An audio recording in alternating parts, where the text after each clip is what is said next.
to. Okay, we can hold hands. We dropped Trey on a downhill after he was talking shit.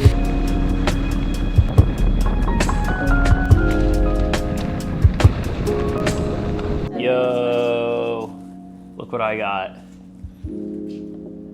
Trey told me not to put this on.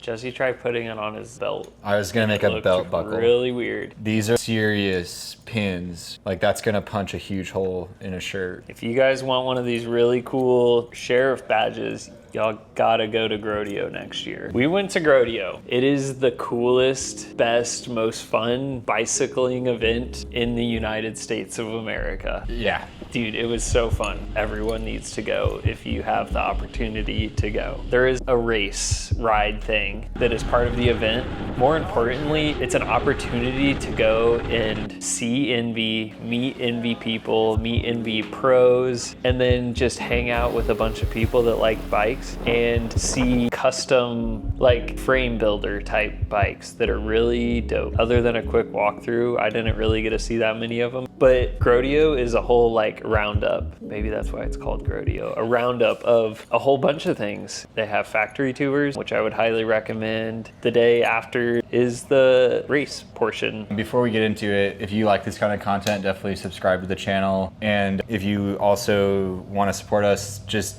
buy stuff from us. We sell all of these products that we talk about on the channel for the most part, and especially Enve. We sell a lot of Enve stuff. If you're looking for a Fray or a Mog or a Melee, we have sold tons of them and feel really confident about building you one too. Enve also makes cool tires and bar tape and seat posts and stems and handlebars and wheels. It's all in stock on the website right now. Actually today, the M5 Pro wheels just came out. If you want a set of those. You said M5 Pro. 4.5 Pro. The 4.5 Pro. I have like the 4.5s and there's a better version of them now. Or it's a little bit different. It's different, not better. Yeah, actually these are better for me because they have the wider internal. The 4.5 Pro, they don't have them in stock because they had to send them to UAE to do the Tour de France, right? Yeah, they got That's what they told us. 300 sets of them or something crazy. Yeah, like they ordered like insane amount. If you want a set, just order them on our website. Whenever Enve gets them built, we'll send them to you. We made this bold decision to take the quick jaunt from Indiana to Ogden, Utah by car. And we drove 24 hours to Utah for this event. And I don't regret it even a little bit. It was a good drive. It was fun. It was fun. fun. We were just like hanging out, watching YouTube, not paying attention to the road, drinking Monster. I didn't drink. I tried to drink a Monster and I took a sip of it and it like hurt my heart and I never finished it. And it just, I ended up dumping it out. The only friction that occurred, and I love telling this story. I think everyone in the comments is gonna agree with me here. Just be ready for it. Trey cannot stop on a road trip. I'm not even kidding. 24-hour This is probably the most friction of our entire relationship. We went to Jimmy John's. It was my turn to drive. I'm like opening my sandwich. He's like, "Are you gonna drive?" And I was like, "What do you mean?" I'm like, "I'm eating a sandwich." And he's like, "Drive." And he was like literally stressed out. Because I can relate to Trey here. Every road trip with Jesse, we stop at Chipotle and it's a 30 to 40 minute stop because he has to eat his food. But he won't let anyone else drive. And in the 2 hours that Jesse drove and we stopped once, it added an hour to our time. And I was like, Jesse, we're never gonna get there if you keep this up. And then after that, he drove faster. I just adapted. I had to learn how to do it and it worked out. Still be trying to get to Ogden if Jesse did not adapt. So we got there. Yeah, we got there. We stayed the night in Cheyenne. And Trey got us a Red Lion hotel room. Oh my gosh, Jesse was super scared about the Red Lion. And we got there and it was actually like, it was super nice. It was dialed, dude. It was a nice hotel. And then on the way home, we stayed at a different hotel and across the street was a Red Lion. And it was the scariest place I've ever seen. And I'm like, oh my God, we dodged a bullet. Thank God we didn't book the Red Lion wherever we stayed in Kansas on the way home. Do you remember they made us wait at the desk for an hour? Yeah, that was rough. But it was fine. The hotel was great. Got to Ogden. We immediately were like, let's go for a little ride.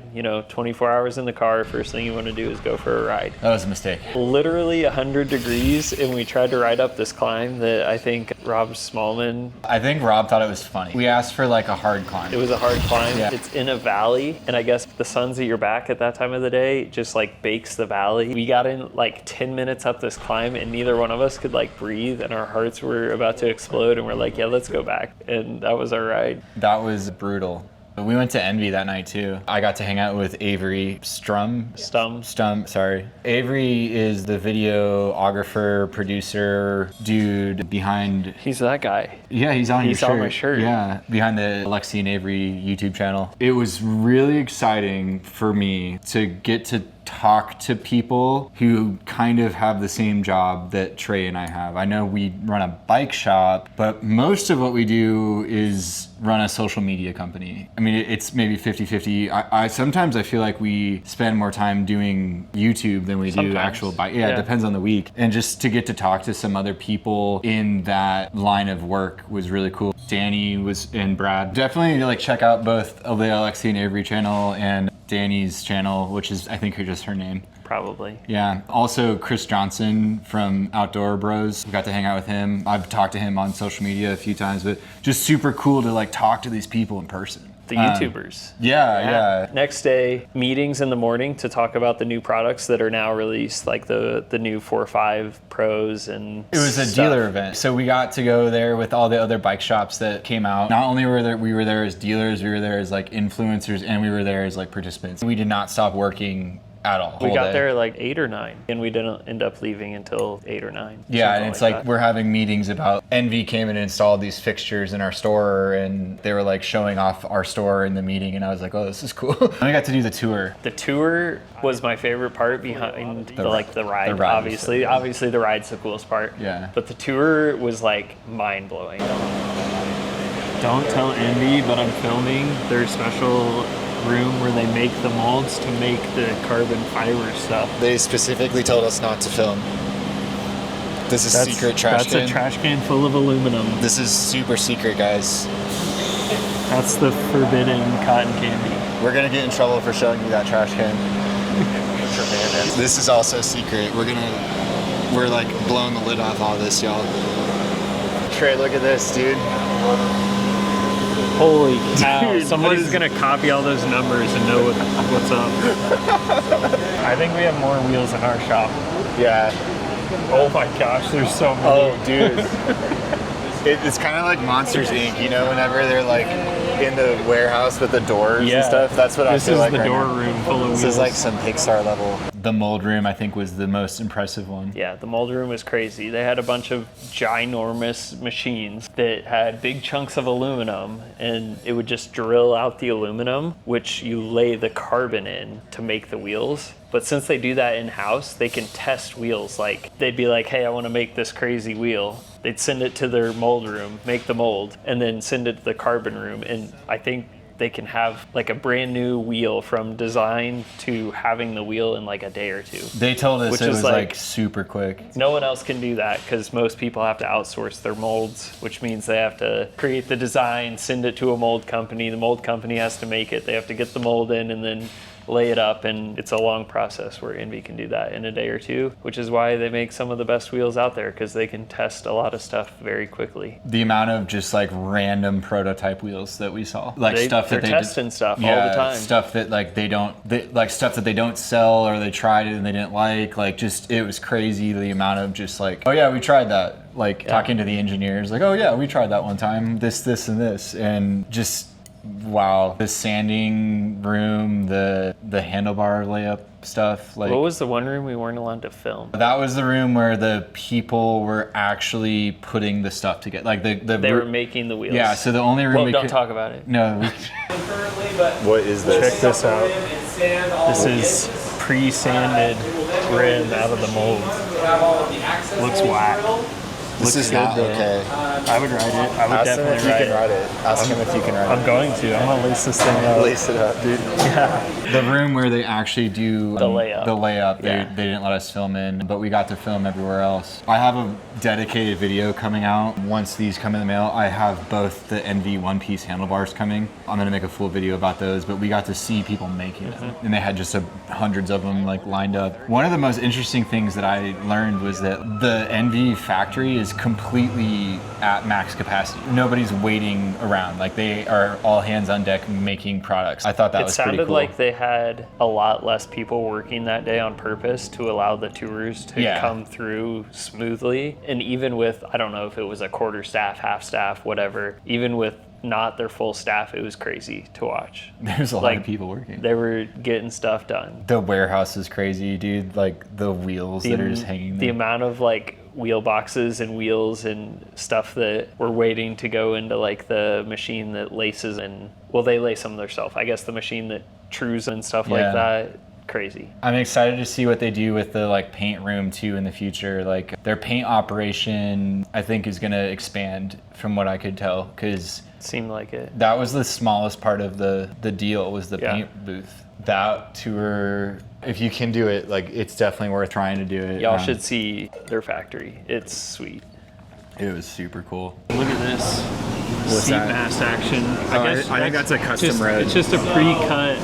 Oh, maybe it is. Yeah, the custom road. Yeah. Whenever we were driving, Trey's seat cut my bar tape, and it was just flopping. It was flapping in the wind. It was flopping around the whole drive. Shout out to Enve for, again, saving the day here. Not only are they letting me use their little shop, they also hooked you up with the bar tape. They hooked me up with the Enve bar tape. I've been wanting to try this. Oh, you haven't tried it yet? No. I used it when I had my Melee, and it was great. Was it? Okay. It was I'm so stoked. Good. Yeah. I've been selling this to people, and I've just been assuming it's good. But like, now I can actually try it. Me and Trey had a special meeting with the design team to talk about the future, based on like what sells well for us and things like that. Yeah, future MOG iteration. They were asking us what you guys wish you had, and we told them. This is what the people want, so you should make it. And they were like, okay, cool. And we had to rush and change to get ready for the Grodio pre-ride. Dude, the Grodio pre-ride, it was kind of crazy. Rode out on a road real slow and easy, and then right into like legit mountain bike trails. Like, not like the most technical stuff you've ever seen, but like on a scale of 1 to 10 technicality, it was like a 6 or a 7, I would say. It was a 6 or a 7 because if you fell off, you would get hurt. Yeah, like the trail was pretty smooth, but like the exposure was pretty high. It was pretty exposed. Yeah. And we were doing it on our mogs, and there was people on the group ride that like just some gravel dads came to town to do Grodio, and I was like, well, this is crazy. No one got hurt though. I guess people probably rode within their limits and knew that if they went down, they might have kept going down the mountain. Is the cyclocross thing the next thing? I did it last minute. I was like, the off-road time trial. Yeah. It was pretty cool. It was a fun event. It was cool. I ran and got changed real quick. I had changed out of my cycling kit, and I ran to the Enve locker room. They have like a whole shower and locker room. Which was very nice to have. And then I like changed and ran back out and did a run. I was like 8th or something. Good job. Then we went to sleep. No, me and you did a nice little cruise, right? That was awful.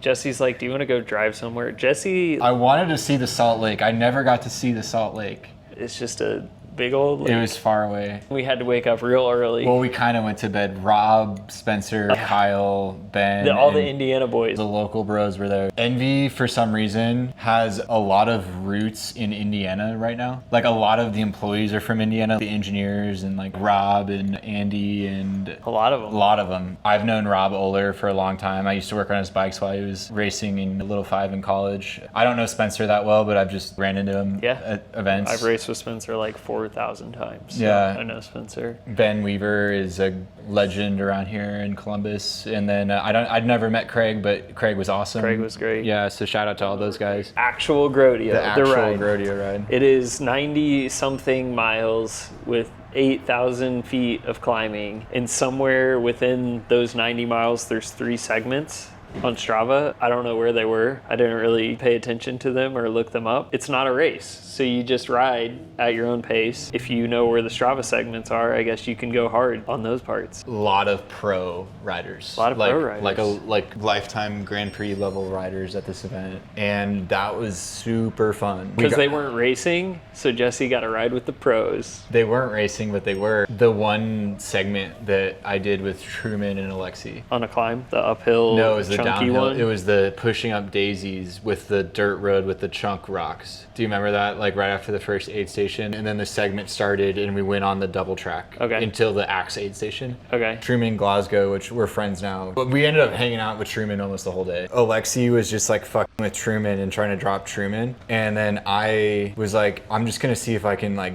go with them, which I would never get to do that in a normal race, because in a normal race I would just know better that it would be a stupid decision to try to go hard with Alexi Vermillion, right? Yeah, but in this situation I was like, I'm just gonna see what happens, and I just went with them, and I was super stoked because like I actually like was kind of successful. Like, I mean, I'm not gonna claim that he was at race pace or anything. No, but definitely not. No. I'm sure he was going hard though. But the whole point is like I just was having so much fun that like I was like, oh shit, like we're just really fast through these super technical sections on our gravel bikes. Like that to me is like distilled what Grodio is like super fun, hanging out with people you kind of know via the internet that now you can just mess around on a ride. There's tons of people like that. Yeah. Like, we should take a step back and talk about how the race starts. It's like an hour neutral rollout. Literally, I think it was like literally exactly 1 hour of neutral rollout until you get to a gravel climb. But the neutral rollout is in this valley on a road that's just like winding through the valley, and it's like the most beautiful scenery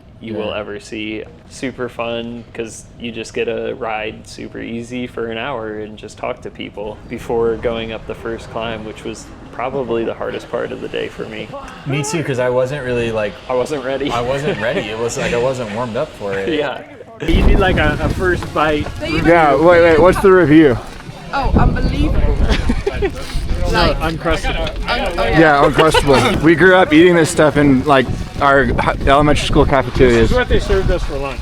Stop. No, we're not even kidding. Oh, I'll be there every day. Yeah. Condition my body to handle like food dyes. Yeah. I can do red 40, but crust is where I draw Did the line. you get those in elementary school? Yeah. Yeah.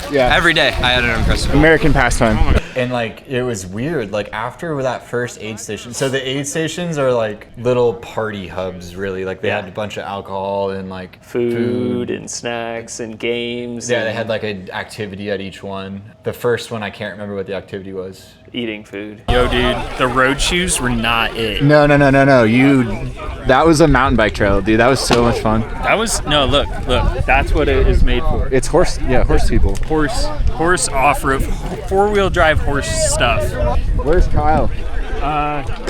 I don't know, man. Kyle might be struggling on those. He's got narrow tires. Dude, shout out to Enve for giving Kyle and Rob and Spencer freaking like 40 mil tires for this, because that's just mean, funny. dude. They just did it to be mean, I swear. Is that Danny on the horse? Ripping the horse. Heck yeah. Of course, the British people know how to freaking ride horses, dude. That's how they get around, I think. Like, she walked up to the horse and was like, "Don't worry, I'm from the UK. I know what I'm doing." Yeah, the horse was immediately just like good with it too. We were like 20 minutes or so at each one. What do you think? Yeah, we probably spent 15 to 20 minutes at every aid station, which tells you it's fun. Because normally you just roll into the aid station and you're like, okay, I'll grab a quick bite. And that's the end of that. No, these were fun. You wanted to like hang out with everybody.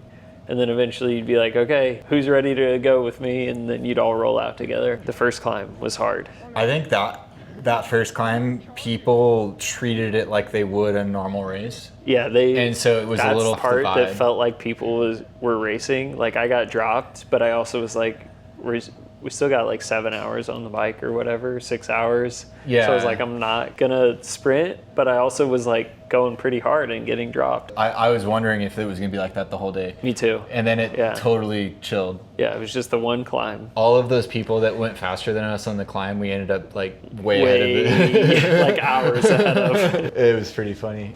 If y'all haven't watched already, go watch Alexi and Avery's video, and this is a good time to talk about this shirt. They're selling these shirts on alexiandavery.com, I think is their website. I'm pretty sure.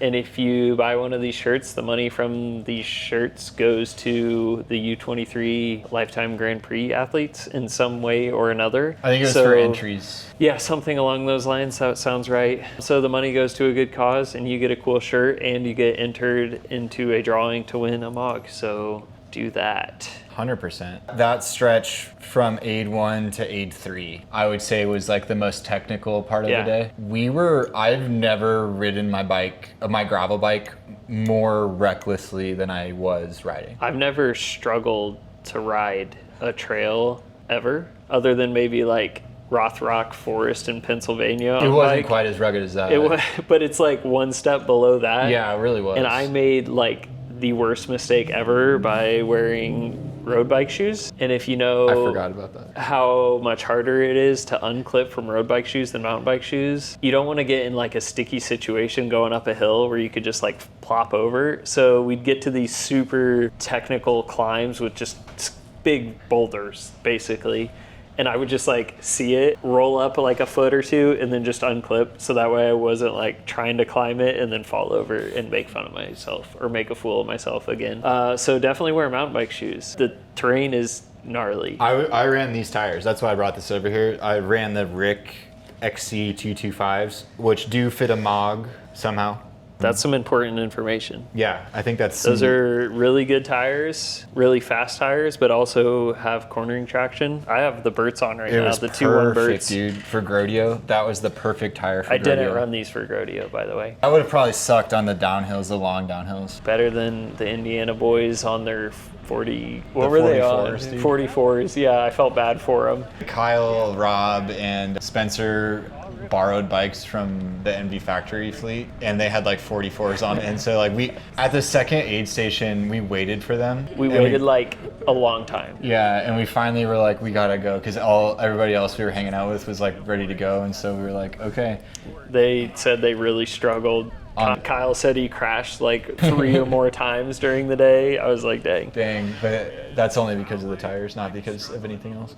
The downhilling we were doing, Jesse did good at downhilling. I make fun of Jesse all the time for his lack of skill downhilling, but he's improving. Yo, Truman, where's Trey at? Trey?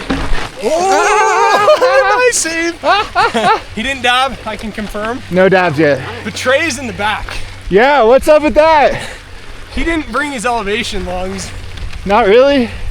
How am I beating him in a gravel thing right now? I don't know what the deal is, but maybe I think he might have gone too deep in the track line last night.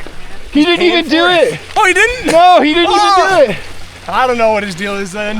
The SIGEP College, more Indiana kids here. Yeah. Yeah, the SIGEP boys were there, and I think they were also on borrowed bikes. Yeah, they probably had skinny tires also. But, It looked like they were struggling. Regardless, like on those descents, like me and Trey were literally like I'm not even kidding. Like we were going recklessly fast. We were definitely past the limit of safety. I was doing it on purpose and felt mostly in control. That's just like how I descend, and that's probably why I broke a wheel in Unbound, because I just be sending it, you know? That's not actually why. But yeah, I feel confident descending really fast, and Jesse was learning the skill. We were going ridiculously fast. It was so much fun though. The bike, I was so impressed by what this bike could do. The MOG was made for Ogden. On the descents, the gravel wasn't like super rocky. It wasn't like marbly at all. We had like this crazy traction that you could on those smoother descents. yeah. Like we were going so fast, because that's what happened next was that we did that descent. It was like me, you, Truman, Alexi, and Miles Baker, which is this kid's name that was riding with us at this time. Go follow Miles. Yeah. The next stretch was the worst stretch, the road stretch. Oh, there was a long uphill road section. It was like an 8-mile climb. I don't think it was that long. It might have been. It was, yeah. I think it was like 5 miles, but it literally took an hour. And we were going pretty quick. I was not having fun at that point. I was kind of pushing the pace up at the front, and I would assume Jesse was just in the back. Well, see, like dying. I was already over my head, right? Because I was pushing these segments harder than like I would in a normal race because it was fun. But yeah, I was starting to hurt. Like I was like, it wasn't until the very end I started to feel better. But like, yeah, at that point, that road climb was not fun. And luckily there was an aid station at the top. One of the 3 segments was a downhill, and I got the KOM, and I don't even know where it was or anything. I don't know, but I got a downhill KOM. Trey won one of the things, the named segment. I still don't know what I get for winning. We asked like 10 people, and they were like all dodging us. And they owe us. NDU owe us something. for that. Because like they already hooked us up. I don't think they owe us anything. We kept asking. We're like, well, what do you win? And they were like, oh, go ask this person. And we were like, what do you win? And they're like, oh, go ask this person. They just kept dodging. Jesse was question. like trying to find what I won, and I was just like, okay. I just thought it was funny. Yeah, it was funny. I was just giving them shit. You guys dropped me on the road climb. You guys dropped me. We did the descent. I was able to catch back up, and then we hit the long gravel climb back to the first aid. Do you remember that? Oh yeah. That's where you guys dropped me. I was done. So we started the gravel climb with a pretty big group, and Joe won the. Not Joe Gettle, the other Joe. He like attacked hard, and then they all went, and I was like, this ain't me. And so I hung back with, well, it was me, Danny, Brad, and Truman, and then Brad went kind of hard, and Danny went with him, and me and Truman were both like, we're just gonna like have fun up this climb, and so we did, and then we sniped Danny and Brad right at the top. We caught back up. Nice. And then we waited like 15 minutes for Jesse. I don't know what happened to him up that climb. So like actually I was totally done, and I knew it too, and I pulled back. Me and Miles were riding together actually. Okay. So do you remember the truck, the mini little aid that was on that climb at the beginning? Yeah. I actually stopped there with Miles, and then we kept going. Miles dropped me, and then I ended up riding with Bruce. Oh yeah. Yeah, from OLED and Lightspeed, right? Yeah.